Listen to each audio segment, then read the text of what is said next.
안녕하세요. 반갑습니다. 대단한 부동산 꼰대들의 권기현입니다.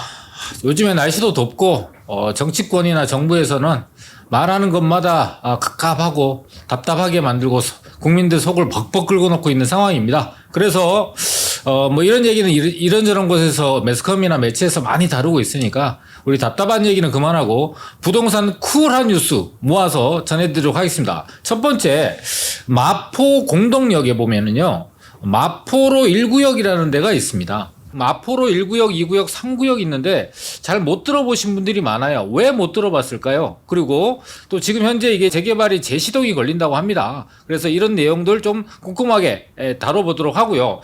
두 번째로 상암 DMC 디지털 미디어 역세권에 고밀로 개발이 되는 개발 계획이 발표가 됐습니다. 주상복합과 기업 본사가 들어선다고 하는데요. 이 내용도 한번 알아보고요.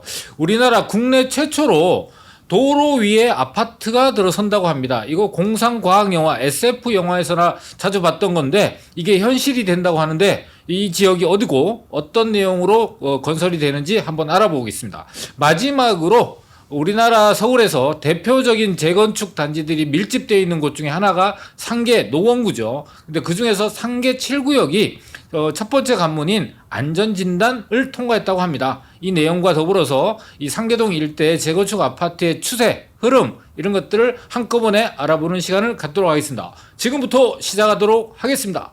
네, 첫 번째 소식은 마포로 1구역이 재개발이 제시동을 걸었다고 합니다. 17년간 멈춰있던 마포로 1구역 58지구의 재개발 사업이 제시동을 건다. 17년 동안 멈춰져 있었답니다. 그동안 뭐 했죠? 21일 날 서울시 도시계획위원회가 열고 마포로 1구역 도시정비형 재개발구역 및 정비계획 변경 경관심의안을 수정 가결했다. 여기서 도시정비형 재개발구역은 역세권 개발이라고 이해하시면 됩니다. 역세권 고밀 개발 이렇게 이해하시면 됩니다. 명칭이 자꾸 바뀌니까 헷갈리기만 하는 거예요. 자, 마포 공덕동 255-1번지 일대는 1979년에 재개발구역으로 지정이 됐대라고 합니다. 42년 전에 개발구역으로 지정된 곳이에요. 어마무시한 곳이네요. 1980년에 도시 재개발 사업 계획이 결정이 됐는데 그 이후에 54개 중에서 49개의 지구가 개발이 완료가 됐다고 합니다. 그러니까 남아있는 게 한 5개 지구 정도 남아있는데 요번에 마포로 1구역 재개발이 제시동 걸렸다는 얘기는 58-2 지구입니다. 58-2 지구. 그럼 58-2 지구가 어디냐? 한번 보게 되면은 지도에서 여기 가운데 지하철이 많이 모여 있는 곳이 공덕역입니다. 공덕역. 자, 공덕역을 기준으로 제가 그 1지구를 한번 표시를 해보게 되면은 자, 이렇게 마포역까지 연결이 돼서 공덕역에서 대흥역 쪽으로 쭉 뻗어나가는 구역. 이 블록 전체가 마포로 1구역이고요. 58-2 지구는 요 아래쪽에 위치하고 있는 요 블록입니다. 현재 노랗게 표시되어 있는 곳이기 때문에 현재는 주거지역이죠. 주거지역을 어떻게 해요? 상업지역으로 바꿔서 용도지역을 2단계, 3단계 정도를 높여서 사업을 하는 거를 역세권 고밀 개발이라고 합니다. 자, 여기에 이제 복합 건물인 주상복합 1층, 2층, 3층 정도의 상업지역, 그 다음에 뭐 임대 아파트 좀 꼈고, 그 다음에 분양 아파트도 껴있는 복합 건물로서 들어서고, 건물, 기업의 사옥이 들어서 있는 오피스 건물까지 같이 개발이 되는 상황이 되니까, 자, 이런 개발이 역세권에 이루어지게 되면 어떤 효과가 나타나느냐를 대표적인 사례로 한번 보게 되면은, 강남역 사거리에 삼성전자 사옥이 이렇게 들어섰죠. 그래서 삼성전자 사옥이 들어선다고 하면서 이 주변의 땅값이 평당 1, 2억 하던 것이 지금 4, 5까지 가격이 쭉 올라 버렸죠. 평당 가격으로.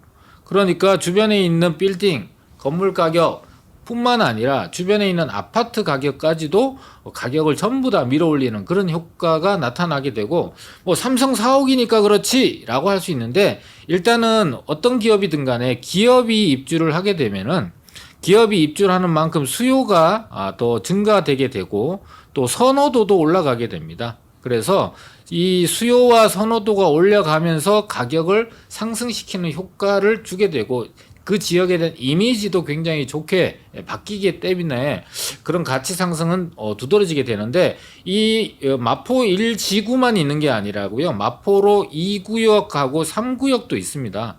근데 2구역과 3구역은 어디냐 하면은 마포역에서 위쪽으로 올라가면은 애호개역이라고 있어요. 애호개. 자, 애호개역까지 이어지는 이 사이에 가운데가 2구역이고요.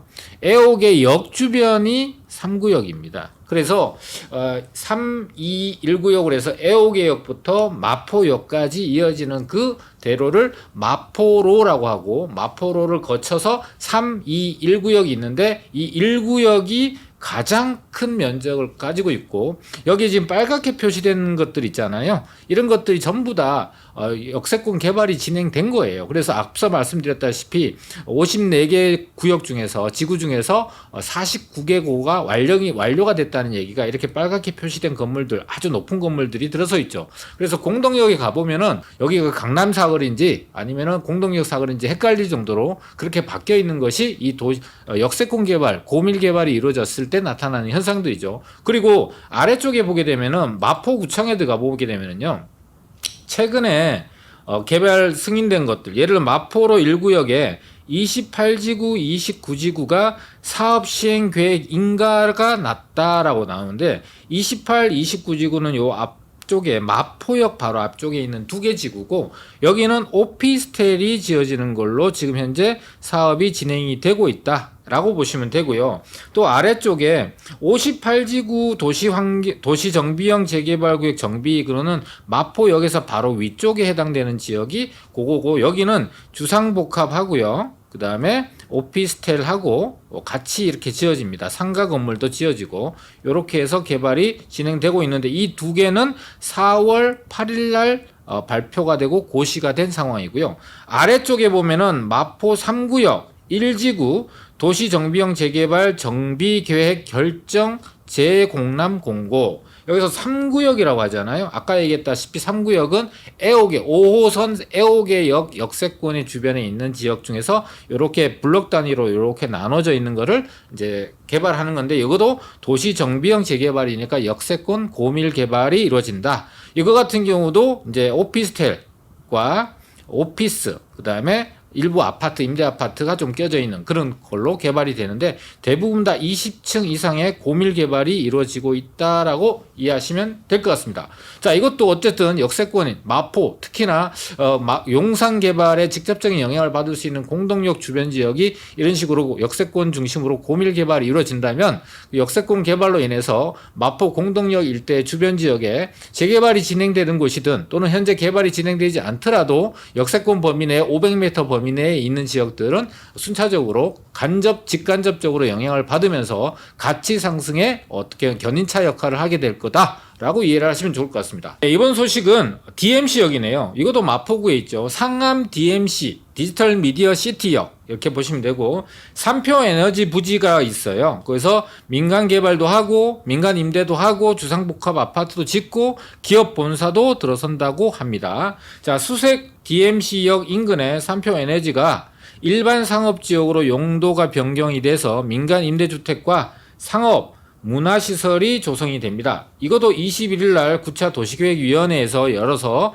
이 같은 내용을 이제 가결했는데 지구 단위 계획 내 특별계획구역 10구역 용도지역 변경 결정안을 원안 가결했다라고 하는데 요거 지금 현재 요번에 21일 날 도시계획위원회에서 수정 가결한 거는 용도지역을 변경하는 그 안이 통과된 거예요. 그러면은 그 전에 계획이 있었을 거 아니에요? 그거는 8차 도시건축공동위원회 심의를 통해서 이 지역에 최고 36층의 주상복합 개발이 결정된 곳이에요. 그리고 나서 이게 36층 주상복합 및 복합 개발이 진행된다라고 결정해놓고 나니까 36층을 지으려면 현재 용적률 갖고는 안 되는 거죠. 그래서 지금 현재 용도 지역을 변경하는 결정안이 나온 거예요. 순차적으로. 그 위치가 어디냐면은 지금 여기 보면 6호선하고 경의중앙선 공항철도까지 연결되어 있는 이 역이 상암 DMC 디지털 미디어 시티 역인데 역 바로 앞에 있는 부지가 이게 이제 삼표 에너지 부지예요. 삼표 에너지 부지. 초역세권 코너 자리잖아요. 그러니까 아주 좋은 노른자위 땅이죠. 이 지역을 36층짜리 복합 건물, 민간 임대도 들어가고 기업 본사가 들어설 수 있는 오피스 건물도 들어서게 되고, 자, 요 지역들은 주변 지역들이 이게 바로 인접해 있는 지역이 수색 증산 뉴타운이죠. 그렇다 보니까 수색 증산 뉴타운은 새 아파트가 대규모로 들어서는 지역이고, 최근에 많은 개발들이 빠르게 진행이 되면서 시청자분들 시장에서 굉장히 관심도가 높아지고 있는 지역들이기도 하고, 분양가 대비해서 가격도 굉장히 높은 상승을 보이고 있고, 왼쪽 편에는 가재울 뉴타운이 있죠. 가재울 뉴타운. 그래서 뉴타운과 뉴타운 바로 건너편 쪽은 이제 상암 DMC 멀티미디어 시티가 조성이 되는 서울에서 서부권에서 중심지, 광역 중심지 역할을 하게 되는 지역이 상암 지역이고요. 여기 이제 수색역이 이쪽 편에 있는데요. 수색역도 역세권 개발을 통해서 노출되어 있는 지상철이 덮개 공사를 통해서 덮어져서 많은 사람들이 도보로 왕래할 수 있는 상황이 되고, 수색역도 복합 환승센터처럼 대규모 건물들이 들어서고, 이 철도부지, 남는 철도부지에도 업무 빌딩들이 수없이 많이 들어서는 계획들이 같이 동시다발적으로 진행이 되니까 상암 DMC역과 수색역 역세권 개발이 플러스가 되면은 시너지가 발생을 하겠죠. 그래서 상암 DMC에도, 그 다음에 수색 증산 뉴타운에도, 그 다음에 가재울 뉴타운에도 영향을 주게 되는 그런 역세권 개발이 진행된다라고 이해하시면 될 것 같습니다. 뉴스는 기가 막힌 얘기네요. 국내 최초로 도로 위에 아파트가 만들어진다고 합니다. 어디? 북부간선도로 신내 컴팩트시티 개발에 탄력이 붙는다라는 기사 제목인데요. 서울 북부간선도로 지하화하고 상부에 조성되는 인공대지에 천여 가구의 규모의 공공주택을 짓는 사업이 진행된다고 합니다. 자, 민간 분양은 아니네요. 자, 공공주택이라는 거 조금 아쉬운데, 이걸 시작으로 해서 이런 어떤 입체적인 주거타운들이 만들어진다면 공공주택뿐만 아니라 이제 민간 분양주택들도 나올 가능성이 열렸다라고 긍정적으로 보시는 게 좋지 않을까 생각이 됩니다. 자, 이르면 내달 주택건설 사업계획 승인이 받아서 본격적인 공사가 시작될 전망이다. 이게 그냥 계획 단계만 있는 게 아니고 논의 단계만 있는 게 아니에요. 논의면은 될지 안 될지 모르는 불확실성이 굉장히 강한데, 이거는 벌써 승인을 앞두고 있고 본격적인 공사가 시작될 전망이다까지 나오니까 진행이 굉장히 많이 된 거예요. 내년 8월 초에 시공사 선정을 하고 국내 최초로 도로 위에 주택을 건립에 나선다. 사업이 완료되면 국내 최초로 도로 위에 주택, 공동주택이 될 전망이다라고 합니다. 자, 여기가 신내역이에요. 그리고 이 위쪽에 보이는 게 육군사관학교 6사가 있고, 또 여기 보면 이제 임대 아파트들이 많이 모이는데, 이 빨갛게 노랗게 되어 있는 게 북부간선도로입니다. 이 북부간선도로를 걸쳐서 이 위쪽이 삼각형 지역하고 같이 이렇게 아파트가 들어선다는 거죠. 옆에 보게 되면 일단 이제 여기 있는 아파트가 보이잖아요. 같이 이렇게. 그리고 도로가 북부간선도로가 지나가는데 이 위를 덮어서 이제 인공대지를 만들고 천여 가구가 들어서는데, 이 빨갛게 표시되어 있는 삼각지 지역까지 합쳐서 이런 식으로 조성이 되는데, 그림이 너무 작으니까 잘 안 보이시잖아요. 그래서 제가 또 밑에 조감도를 준비를 했습니다. 보시다시피 이게 이제 북부간선도로예요. 쫙 가고 이렇게 갑니다. 그래서 이 위에 덮개를 만들어서 이 위에다가 대지를, 아파트를 이렇게 해서 도로가 아파트 밑을 지나가는 그런 상황이 되고, 덮개 지하화를 만들어 버려서 이렇게 되는 것이죠. 그래서 나머지는 녹지 그리고 아파트가 만들어지는데, 일단 공공주택이라고 하지만 이게 공공주택이면은 많은 분들이 이렇게 생각하실 거예요.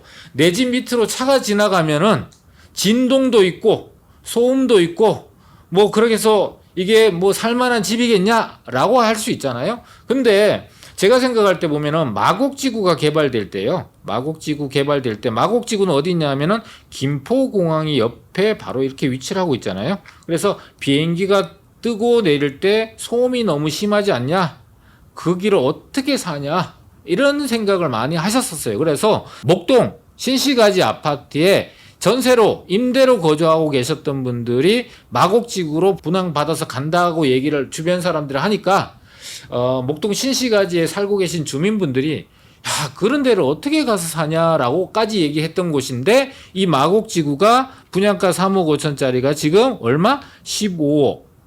이렇게 변해버린 것이죠. 그래서 이런 거 신내지구에 도로 위에 아파트가 들어서는 거를 무작정 이렇게 반대하거나 좀 부정적인 시각으로 볼 것이 아니라 이걸 시작으로 인해서 여기에 만약에 완성이 됐을 때 문제점이 나올 거 아니에요. 문제점이. 그럼 이 문제점들을 보완해서 또 새로운 형태의 입체, 서울에 주택을 지을 수 있는 땅이 없는 게 현실이고 주택을 지을 수 있는 땅이 없다라면 이렇게 놀고 있는 땅 또는 새롭게 대지를 조성할 수 있는 공간들을 입체적으로 만들어서 새로운 주택들을 공급할 수만 있다면 그래도 부동산 시장 안정화에 어느 정도 기대할 수 있지 않을까라는 긍정적인 생각에 전망을 해볼 수 있는 것이죠. 그래서 이거는 뭐 꼭 부정적으로 볼 것은 아니다라고 생각이 됩니다. 그래서 새로운 시도이기도 하고 또 이 시도가 시작을 알려서 또 쭉 진행이 될 수 있다면 이렇게 진행될 수 있는 것들이 상당히 많죠. 지금 강남권에 경부고속도로 지하화도 진행이 되고 있고 서울시에서 추경 예산에 편성을 해서 예비 타당성 또는 그 용역을 발주해서 이게 타당성 검토까지 들어가 있는 상황인데 물론 경부고속도로 위에 아파트 짓지는 않을 거예요. 공원을 만들지. 그래서 어쨌든 지하화가 전방위적으로 일어나고 있습니다. 지금 올림픽대로도 한 4,500m가 지하화되는 게 확정돼서 개발이 진행되고 있고요. 또 향후에 강변북로 같은 경우도 동부이천동 앞쪽 같은 경우는 지하화될 걸로 계획이 예전부터 잡혀 있는데 아직 구체성은 띄고 있지 않지만 최근에 이제 용산 마스터 플랜에 대한 지구 단위 계획이 나오면서 그런 지하화가 같이 거론이 되고 지구 단위 계획 내용에 포함이 돼 있다라는 것이 향후에 먼 미래가 아니라 굉장히 가까운 미래에 이런 것들이 현실화되고 또 일반화될 수도 있다라는 가능성을 볼 수 있다라고 생각이 됩니다. 다음 뉴스 보도록 하겠습니다. 상계주공 7단지가 예비 안전진단을 통과했다고 합니다. 축하드립니다. 근데 요게 이제 보면은 최근에 이 상계주공 7단지 79제곱미터가 12억 4천만 원의 신고가를 갱신했습니다. 어마어마무시하죠. 물론 전용이 79제곱미터니까 한 30평형 정도 되겠네요. 그래서 30평형이 12억 4천만 원 재건축이 돼서 새 아파트가 된 게 아닌데 재건축이 진행되는 아파트인데 12억 4천만 원의 최고가를 갱신했다고 합니다. 자, 7단지는 예비안전진단에서 D등급을 받았어요. 자, 조건부 재건축 승인을 받은 건데 1차 정밀안전진단을 받아서 2등급을 받으면 재건축이 확정됩니다. 근데 조건부 D등급을 받으면 2차 정밀안전진단을 거쳐야만 재건축이 된지 아닌지 판가름이 납니다. 그러니까 지금 상계 7단지 같은 경우는 D등급을 받았으니까 2차 정밀 안전진단을 받아야 된다라고 보시면 될 것 같고요. 자, 이 7단지까지 예비 안전진단을 통과하면서 상계 주공 전체 16개 단지 중에서 2차 관문인 1차 정밀 안전진단을 앞두고 있는 단지들이 1, 2, 3, 7, 9, 11, 13, 16개 단지 총 8곳이나 된다고 합니다. 자, 이 상계동 상계지구 같은 경우는 아파트가 지어진 시기가 거의 비슷하게 지어졌기 때문에 만약에 상계 단지가 본격적으로 빠르게 진행이 된다면 다른 단지들에 대해서도 이런 식으로 개발이 진행될 가능성이 상당히 높다. 특히나 8단지 같은 경우는 예전에 지어질 때 조립식으로 지어져서 재건축 연한을 채우지 않았음에도 불구하고 구조적 결함이 때문에 빨리 재건축이 돼서 작년 2020년 12월 달에 이미 새 아파트로 입주를 했죠. 그러니까 8단지를 필두로 해서 일반적인 조립식이 아닌 일반 단지 중에서는 제 7단지가 이제 좀 빠르게 진행되는 군 중에 속한 건데요. 속도가 빠른 거 제일 빠른 것은 상계주공 5단지입니다. 5단지는 올해 1월 달에 정비구역으로 지정이 됐고요. 또 상계 6단지 같은 경우도 예비 안전진단 통과 후에 1차 정밀 안전진단 D를 받아서 적정성 검토를 다시 하고 있는 중입니다. 그러니까 지금 상계 5, 6, 7단지가 굉장히 재건축 중에서는 상계 지구 중에서는 가장 빠르게 재건축이 진행되고 있는 상황이라고 볼 수가 있습니다. 상계 주공 7단지의 내역을 좀 보게 되면은 용적률이 현재 용적률이 197%나 돼요.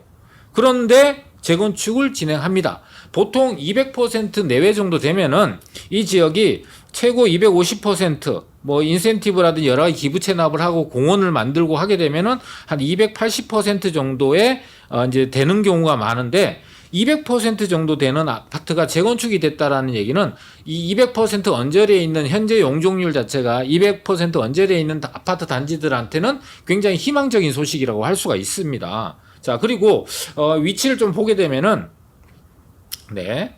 자, 이게 창동역이고요. 이게 노원역입니다. 그리고 여기 이제 운전면허 시험장하고 이 일대가 지금 노원역 역세권 개발이 진행될 곳이고 창동역 역세권 개발이 지금 현재 착공에 들어가 있는 지역, 뭐 아레나 경기장이라든지 또는 뭐 K-팝 공연장이라든지 또는 의료 특화되어 있는 의료시설들이 집약적으로 모이는 것들이 이뤄지고 여기에 도보 다리가 넣어지게 되고 동부간선도로가 지하화되게 되면은 뭐 사람들이 도보로 이용할 수 있고 중랑천도 이용할 수 있는 이게 전체적으로 합쳐져서 역세권 개발에 시너지를 발생하게 되는데 7단지는 어디 있냐면은 7단지는 여기 위치를 있어요. 노원역 초역세권에 위치를 하고 있으면서 노원역 역세권 개발과 길을 마주보고 있는 길만 건너면은 노원역 역세권 개발, 고밀 개발이 이루어지는 곳을 갈 수 있다 보니까 대단히 입지적으로는 경쟁력이 매우 높은 단지 중에 하나죠. 그리고 8단지는 요 위쪽에 위치를 하고 이미 입주를 했습니다. 그리고 이 아래쪽에 보면 5단지도 위치를 하고 있고요. 3단지, 2단지 이렇게 쭉 있는데 6단지 이렇게 있는데요. 지금 앞서 말씀드렸다시피 6단지, 5단지, 7단지 이렇게가 빨리 진행이 되고 있는데 위치로 보게 되면은 이 왼쪽 편에 중랑천에 붙어 있는 단지인 3단지와 2단지가 단지 내의 여건이라든지 현재 용적률이라든지 이런 것들이 상당히 이 7단지, 5단지, 6단지보다는 좀 더 좋은 요건을 현재 요건을 갖고 있습니다. 그래서 이 3단지와 2단지가 개발이 진행이 된다면 대단히 이 7단지, 5단지, 6단지보다도 이 가격이 절대 못하지 않거나 높을 수도 있는, 왜냐하면 천을 끼고 있잖아요. 그 다음에 이 상업지역과 이격이 돼 있다 보니까 주거의 쾌적성도 돼 있고 또 3단지 같은 경우는 도보로 이용을 하면은 창동역 GTX까지를 도보로 이용할 수 있는 거리에 위치를 하고 있다 보니까 꼭 창동역 주변 지역에 있는 아파트가 아니더라도 노원역에서도 창동역까지 도보로 한 10분에서 12분 정도로 걸어갈 수만 있다면 충분히 역세권이라고 얘기할 수 있고 역세권 개발에 대한 시너지를 받을 수 있다.